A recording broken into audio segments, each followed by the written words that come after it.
asalaamaaleykum mbokk yi daal leen ak jàmm ci seen xibaaru météo li ci gën a fës nag doon peex ak seddaay goo xam ne dinañ ko nemmeeku ci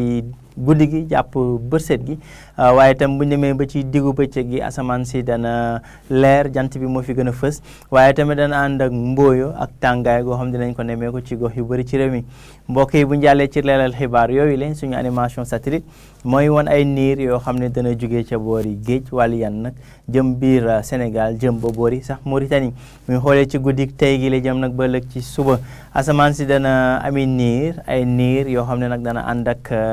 leeraayu jaww ji ci yenn gox réew mi li gën a fës nag mooy ngelaw li nga xam ne mooy jógee boori bëj gànnaar wàcc nag ñëw ci dëkk bi loolee andi péex meeg seddaay bi nga xam ne ñu ngi koy nemmeeku fan yi ci réew mi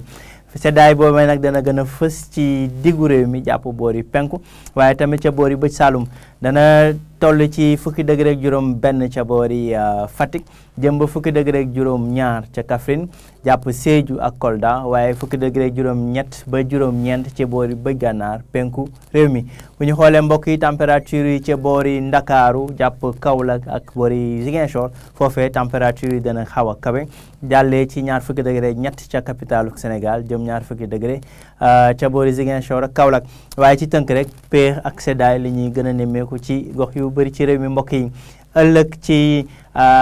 mbokk yi talaata bi dinañ xool ni dinañ gis que ni asamaan si dana wéy di ami niir waaye jant bi moo fi gën a fës jant boobee nag dana ànd ak mbooya muy ay poussière yoo xam ni danañ ko nemmeeku ci jaww ji ci gox yu bëri ci réew mi mbokk yi température yi dana xaw a dal ci boori bëj gànnaar ak sow foofee li ko waral nag mooy ngelaw li nga xam ne mooy jógee ci biir géej mooy walyaan ñëw ca gox yooyu le ba tax na ndakaaru température yi dana dalee ci fanweeri degré ak benn ca ndakaaru fanweeri degré ak ñett ca boori Ndar fanweeri degré ak ñeent ca boori Louga Thiès Mbour jëm ba boori Ziguinchor waaye tamit ca Fatick bu ñu demee nag ca boori penku foofee température yi dana gën a kawe danañ